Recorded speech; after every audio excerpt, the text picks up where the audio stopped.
Welcome to another episode of Birds, Bees, and Beyond. I hope you all had a good time last episode. I hope that you found the topic to be interesting. So this week we're back with another interesting topic, and that is money. Show me the money. Show me the money. So that's what we're going to be talking about this and in this episode. So let's kick off with Gokul. So Yeah, so I mean, the most obvious thing to start off with would be what every Indian economics textbook talks about, which is the barter system. You're not going to find yeah, anything without that topic. And correct. I think, see, barter system, very simple concept. You exchange stuff for other stuff. But the most interesting thing I read about the barter system was the fact that there is actually no recorded evidence that an economy has ever fully functioned on the barter system.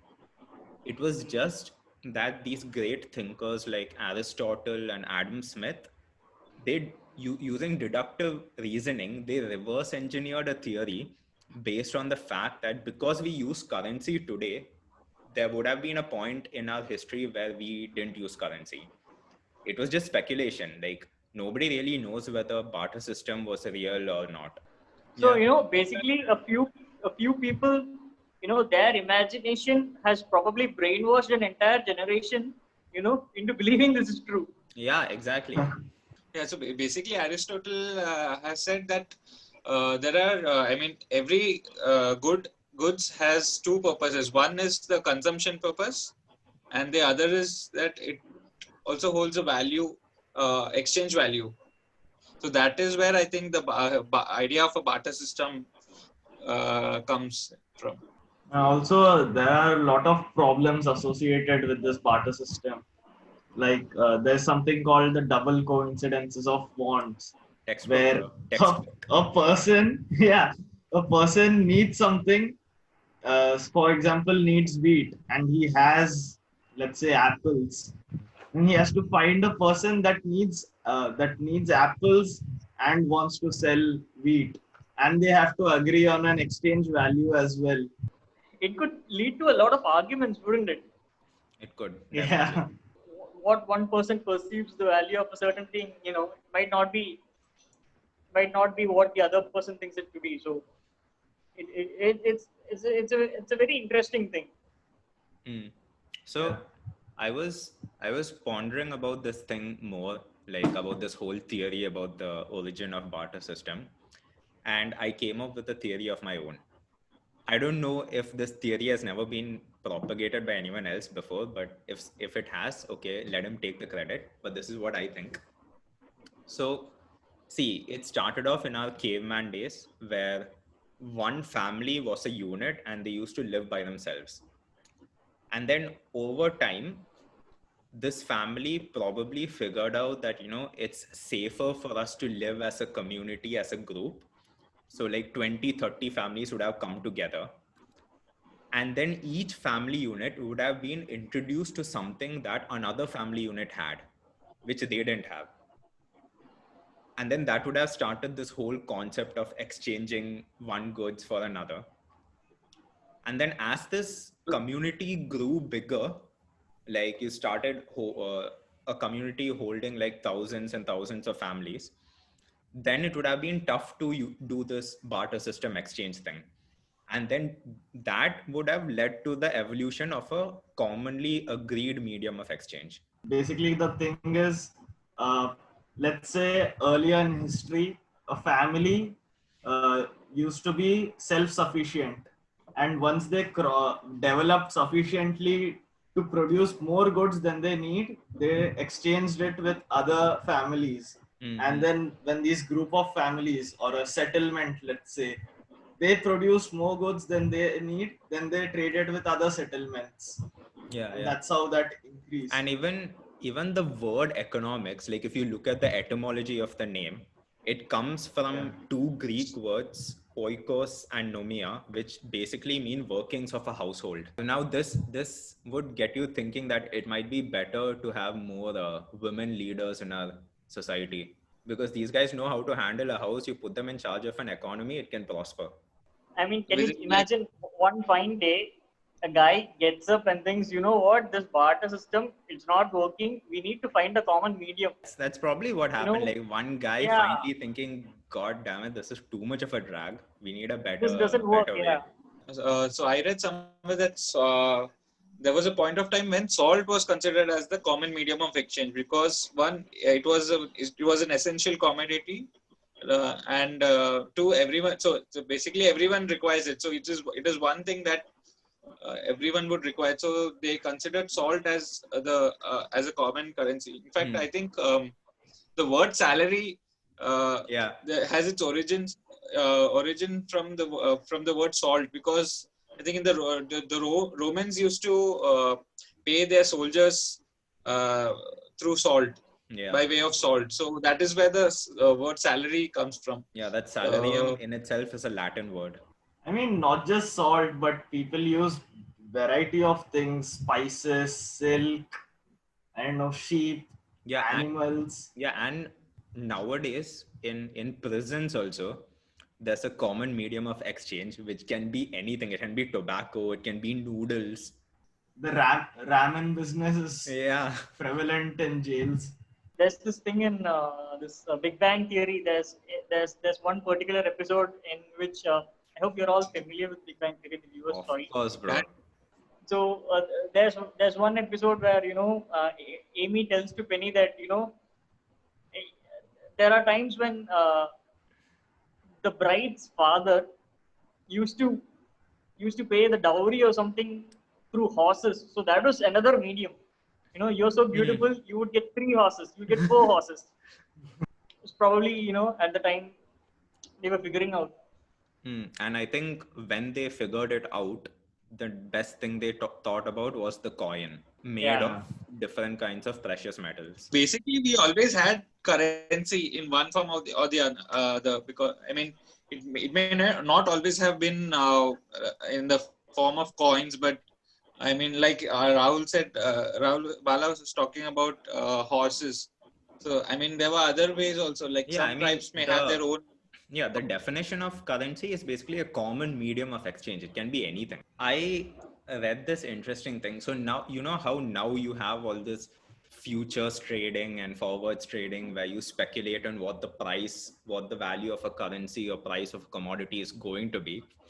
So I read about this interesting anecdote where there was speculation happening even in medieval times using coins. Okay, people used to figure out what the potential value of a coin from one empire is going to be based on the amount of metal that the mint or the empire's king's treasury used to use in minting that coin. So for example, in Rome you had the 1 denarius coin, which contained like about 5 grams of silver. Now the problem was that silver had a different value in other kingdoms. So people used to take silver from Rome, melt it down, and then sell it in the neighboring kingdom for a higher price.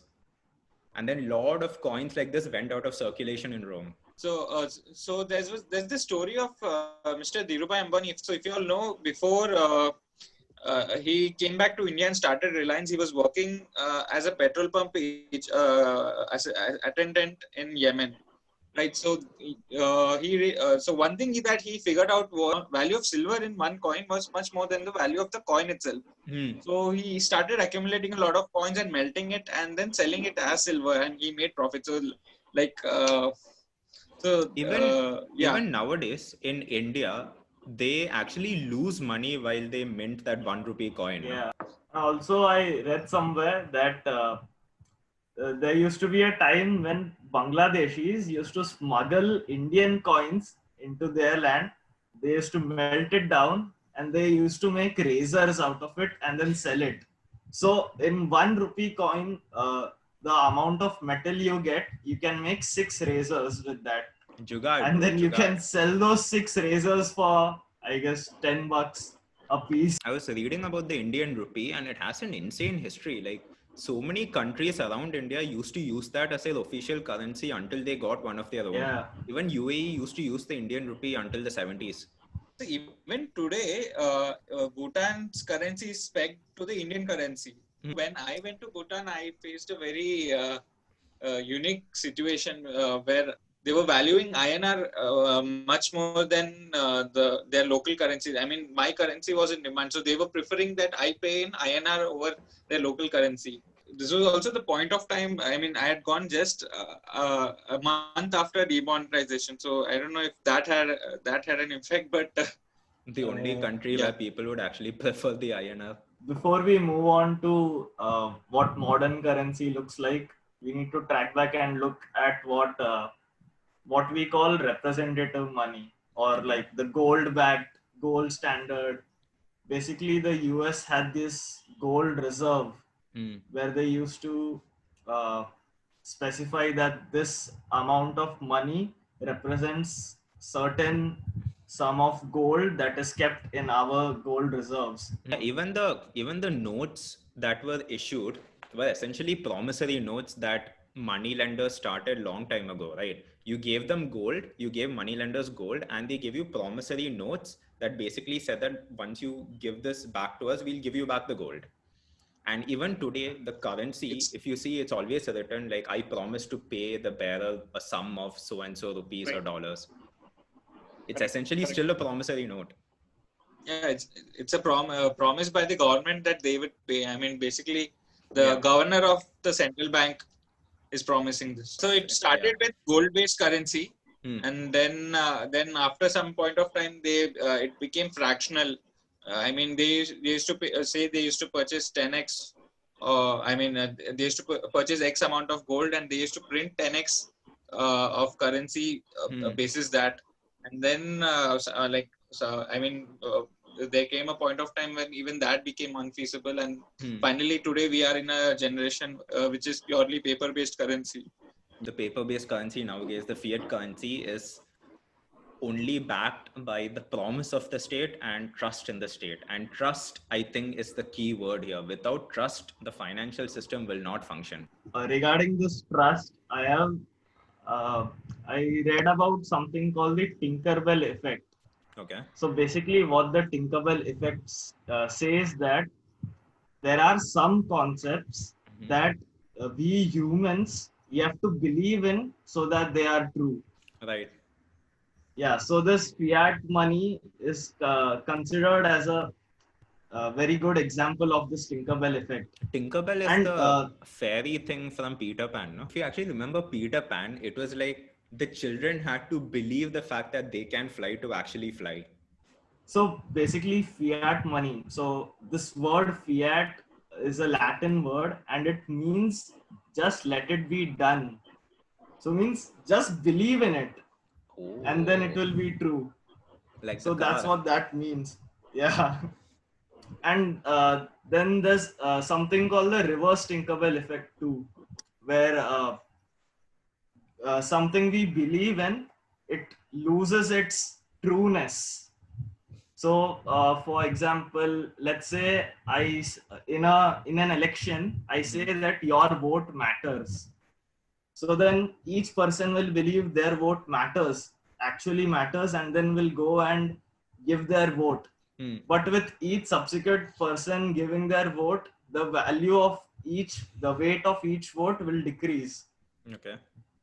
Right. I think another example I can give is if you tell people that driving is safe, so more people will go out and drive, and more people will drive rashly because they think subconsciously that driving is safe. So reverse Tinkerbell effect is basically like inflation. No? You print too much money, the money loses its value.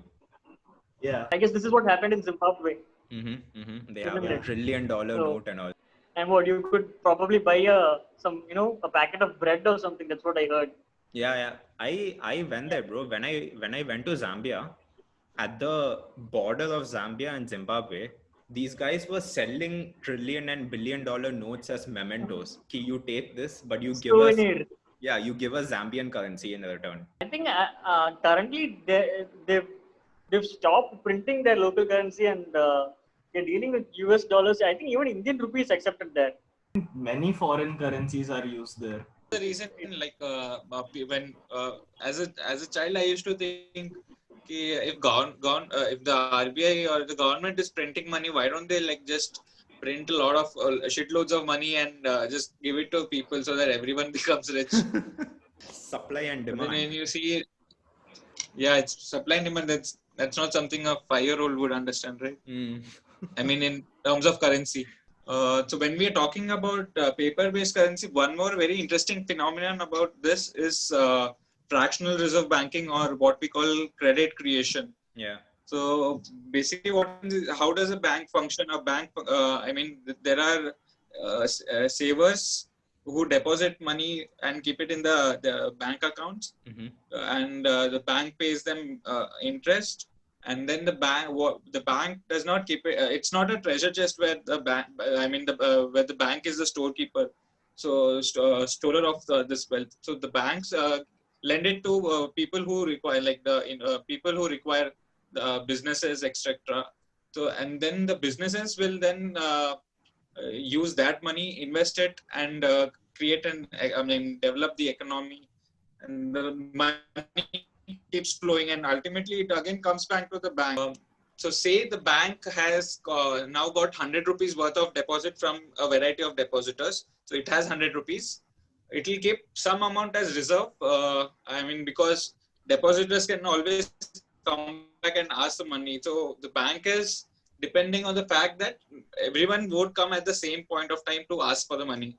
So it will keep some amount, say it will keep 10 rupees as with itself as reserve, and lend out the 90.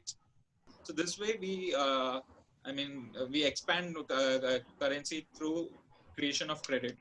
This is one very interesting phenomena. And speaking of this, it depends on the fact that not all depositors will come at the same point of time and to ask back their money. Yeah, so see, So there again, there's that trust factor. No, the bank is trusting the depositors to not come back at the same time, but unfortunately, there's a term.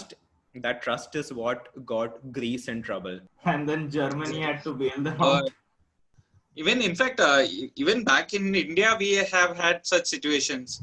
I think about maybe 10, 12 years back, there was some rumor going around that ICICI Bank is becoming bankrupt. And then we saw next, like 1 week, we saw like people rushing to the ATMs with trying to withdraw all the money that they have in Run on the bank. ICICI. We again saw this. Yeah, it's called run on, the term for this. So again, we saw recently when the whole Yes Bank thing was happening, there was a lot of anxiety, and people were rushing to the ATMs to withdraw whatever money they have in that specific bank. Trust is a fragile So yeah, concept. the trust is a very big factor ultimately. The fact that we have to trust that our currency has value is because it has no intrinsic value to say. Yeah. Like in the case of commodity money, like gold or salt or spice or potable water, for example, it has some intrinsic value. So if in a post-apocalyptic world, our paper money would be of no use, like arms, ammunition, antibiotics, all of these things would become the new currency of the world. I feel like more than those things, it's going to be potable water, like you said. Yeah, people predict that World War III would be fought on potable water. Traditionally, in India we considered gold and land as something with real intrinsic value that we can depend on in such a situation. I mean, Kerala, we all know how much people are crazed about gold. Another common factor between things that were considered valuable is the fact that they could be depleted. So even land has value because there's only so much of it. Yeah. Exactly. And when you look at it that way, a potential future currency, there was a craze for it like a year or two back, cryptocurrency, Bitcoin. Yes. Yeah. See, and the thing was, the Bitcoin, like you have to mine it to get Bitcoin, right? You solve computer problems and you mine it and you get a particular amount of Bitcoin for each problem you solve. But one question I always had was people kept solving these problems and getting more and more Bitcoin. So I couldn't really understand where this Bitcoin was coming from. And it seemed like there was an infinite supply of it. The amount of coins that you get from mining kept on decreasing as you progressed. Oh, right. So, So essentially, I think the value was decreasing the more Bitcoins you accumulated. So what does that say about, let's say if we perfect space travel, let's not say perfect, but advance in space travel. Make it And economically we, feasible. yeah, and we, let's say, colonize other planets. So that basically increases our land resource. Yeah. So what does that say about the value of land then? I think after that, land is no longer going to be a big deal. Like once we have the technology to actually colonize space, land, I don't think is going to matter at all anymore. It's just going to be what new resources there on the other planet or out there in space that we can get. And that's why they say that asteroid mining is gonna be the next big $1 trillion industry. So one thing I wanna talk about is, so what if we use a single currency for the whole world? Like we have seen the euro model in European countries. So how would that global currency look like? I feel like for a global currency to exist, first you need stability, right? In every nation. The reason that European countries could do it is because they are relatively safe and stable. Global currency might not be in a physical form, but it could probably be in the digital form. You know, that could probably like, be exactly, like Bitcoin. more What effective. Bitcoin was doing. Because But then physical currency, it's I don't know if it's very feasible across the world, but definitely digital currency, having a common one across the world, definitely possible. Again, the problem with these digital currencies is they're not state backed or something. So, it's not regulated. So who knows how valuable those are? Trust, right? There's the yeah. trust There's no again. Yeah. You can't trust something that is not regulated or backed by a strong body. Do any of the major countries, banks recognize this cryptocurrency in any country? I think South Korea has had legalized it. I don't know if it's still legal, but like a year or two ago, when Bitcoin started rising in value, South Korea had actually legalized the use of Bitcoin to purchase certain goods. Even if there are a lot of problems to this global currency model, there's also a lot of advantages to it. Like as you all know, China regularly undervalues its currency to produce cheaper goods and then increase a competitiveness in its exports. So if we have this global currency model, it won't be able to do that. It won't have any reason to do so also. And it can also promote free trade, no? Free trade agreements can be more prevalent. It will increase trade among nations. I read a stat somewhere that after the euro came into the picture, trade among European nations increased from 5% to 20%. Before, let's say the whole world, all the countries accept the common currency. There's possible that a few countries get together and for the benefit of trade between them, they might have exactly like this euro, or for example G20 or G7, like that. There could be an M7 or M20, money 20. 20 countries getting together, and for the so that's probably possible, and that might probably be the first step towards globalization. It would also help developing countries, like as we already referenced Zimbabwe in this podcast. It currently uses foreign currencies like the US dollar, which is a stable currency. So what if we have a global currency that is stable? Then it will help all developing countries and then promote their financial development also. Yeah. So Bala, like building on what you were saying, how you were saying a small group of countries can start that initiative and then bring in other countries. If the Europeans are willing, they can itself start this initiative where now it's only European countries and they can start letting in, a few other countries depending on how depending on the stability of the other countries. This could get very interesting because the thing is, not all countries are going to agree with each other. Okay, so there's going to be one group that's going to have one currency. Immediately, there'll be another group of countries and they'll have a different currency. So that is going to be very interesting. Speaking of global currency, I mean, So- I read this. US dollar is a de facto global currency in today's times, right? So I read a very interesting fact that two-thirds of the $100 bill are at present outside the United States. Like most countries Okay. use it as their reserve currency, So it's a de facto global currency right now, right? Yeah, but I think the ego of many countries would be hurt if they just started using US dollar bills everywhere. China is probably not going to. So one last thing I want to add is, so we have talked about money being something physical in value. So there's this movie called In Time. It's a 2011 movie, I think, where the concept is people don't age after their 25th birthday, and then they have to purchase or sell their time, and time is a form of currency. So instead of time value of money, you have the money value of time. So we regularly hear these proverbs, like time is money, or you shouldn't waste time. You can afford to waste money because you can always get more money. You can't get more time. Yeah, and So what if we reverse that whole concept?